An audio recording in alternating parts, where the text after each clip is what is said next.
more on the NBA coming up in just a bit. But first, I want to go to the NFL, and it appears that the Eagles and Jalen Hurts may be heading towards a make-or-break season. In a brand-new article posted on ESPN.com this morning, our reporters Tim McManus and Jeremy Fowler detail many of the issues between Hurts and the franchise. At the center of it all, the Eagles' passing attack, which struggled last season, leading to internal frustrations, most notably from wide receiver A.J. Brown. Sources say Hurts has pushed back on changes that would diversify the offense and goes off script from the game plan at times. One source describes Hurts as not always coachable, and his teammates are starting to notice. We want to welcome in Jeremy Fowler and our NFL group with us. But first, Fowler, I want to start with you. Incredible job reporting here. What did you come away with about what's going on in Philly with the quarterback and the team?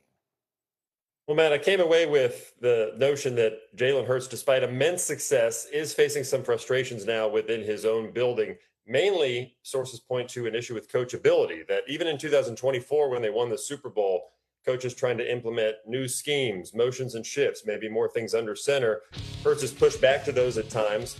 They feel like changes within the huddle to play calls have been excessive at times, even giving signals to receivers with hand signals to change a play that weren't installed in the offense. So those are things that have just sort of come to a head despite all the winning that they've done. Yeah. The passing attack has not diversified in recent years. And now you have another coaching change with offensive coordinator Sean Mannion coming in.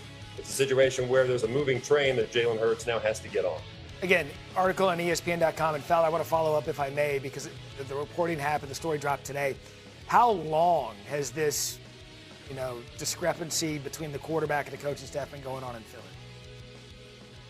I would say it dates back to 2023, but in different forms. You had a situation before where Nick Sirianni and Jalen Hurts had some tension coming off of that Super Bowl run that they had in 22. Now it's really more about the product on the field. A.J. Brown and Jalen Hurts, it's not like they were having drag-out fights in the locker room, but it was a lot of internalizing of conflict, according to the sources we spoke to.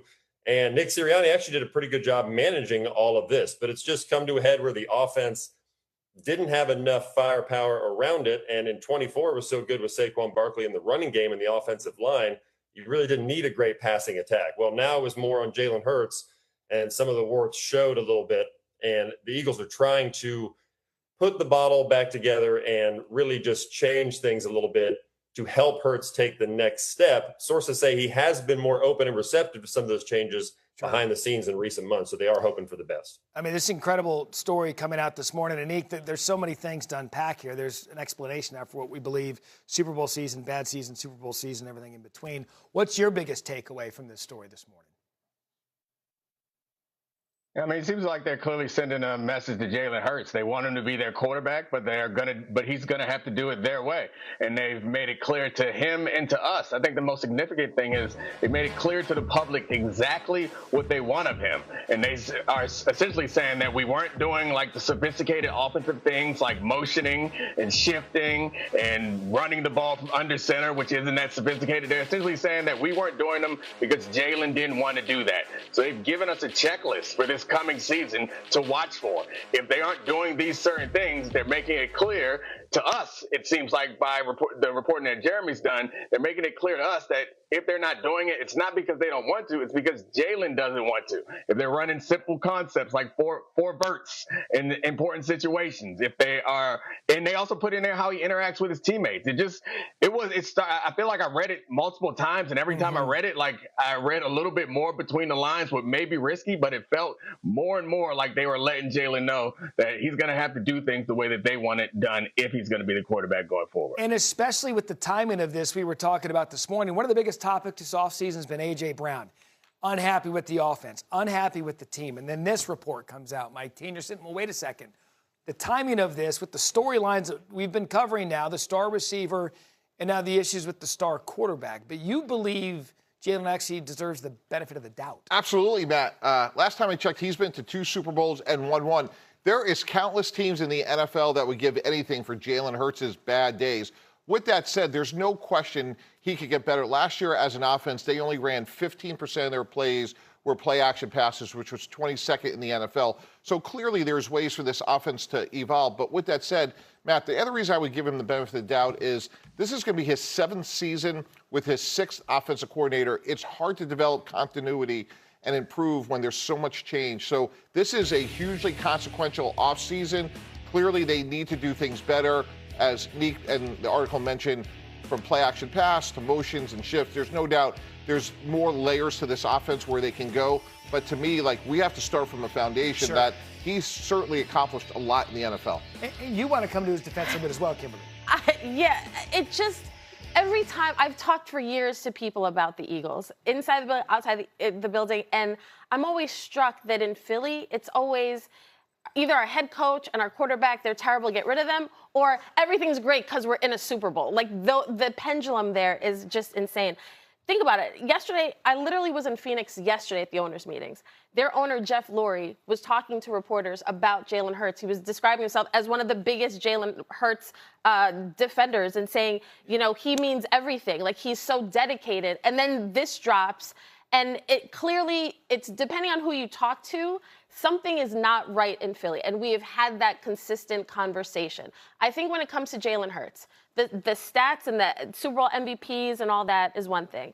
But if you're expecting him to be the traditional pocket passer, like a Joe Burrow, a Tom Brady, he's not that. But every quarterback has unique skill sets. And as a coach, as an OC, your job is to look at the talent you have and say, how do we maximize it? And every other team is tasked with the same thing. And the Eagles just seem to consistently change their coaching staff. And that has to have an effect on everything. You're talking about synergy. Everything has to be in alignment, and they do change it every year. I'm not absolving Jalen. Sure. I'm just saying there are a lot of variables in Philly. And Fowler, look, time moves so fast. I want to get him in because he's doing the report. We'll get to you guys in a second. That when you look back at 2 years ago, the season prior to the Super Bowl, right? And they start brilliantly. And then there's that end of season collapse. And we're all sitting here thinking, well, what the hell's going on in Philly? And I think a number of us said, eventually we're going to find out what really led to this collapse. And then going into the Super Bowl season, the coach is on the hot seat. Everybody was on the hot seat, and then they go and win the Super Bowl. So from your reporting, do you believe that you've found the cause and the root of what happened? I believe it was at 2023 that the end of season collapse. Well, the root of the problem is it's not all on Jalen. There was a combination of factors here. The Eagles felt like their offense was not really fast last year as a whole. Like, they didn't look as explosive. The offensive line wasn't as good. So Saquon Barkley didn't have the same holes to run through. That just placed a lot more pressure on the quarterback, and his limitations have shown in that regard, where they feel like they need to evolve as an offense, and that he has pushed back on some of those issues or those efforts to evolve. And so now it's like, despite the immense success and the Super Bowl winning and his obvious strengths, going on some of the coordinator changes they've had, it's not all on everybody else as well. Jalen does play a role in that. And so they're trying to really just diversify it and give him a chance to reset his career a little bit, which sounds crazy for somebody who's been to 2 Super Bowls, but that's sort of where they are. Nick, quickly, do you think he's playing for his job this year? That was a big discussion this morning. It depends on what they do. I mean, it seems like they wouldn't come out with this. They've always... Yeah, Nick, go ahead. Yeah, they've always kind of defended him. This is the first time where it feels like they're putting him out there. And I think that the coaching staff would agree with Kimberly that he's not the traditional pocket passer, which is why they want to get him under center and they want to do play action boots. And the suggestion, or not suggestion, literally said in the article is like he wants to stand in shotgun. He doesn't want to turn his back to the defense. And those are the things that they're trying to do, the motions, the shift. Those are the things that they're trying to do to make it a little easier for him. But according to Jeremy's report, those are also the things that he refuses to do. Yeah, and to me, I know we'll talk about A.J. Brown later, but, like, this is a consequential offseason. I would bring Jalen Hurts in with A.J. Brown and say, hey, it's in everyone's best interest for this to work out, and this is what you have the offseason program for. With Sean Mannion, put in these new sort of elements to their offense, and hopefully that'll play to A.J. Brown's strengths. All right, we got to leave that there. Again, the article on ESPN.com will discuss this throughout the morning, including the A.J. Brown angle coming up. But first,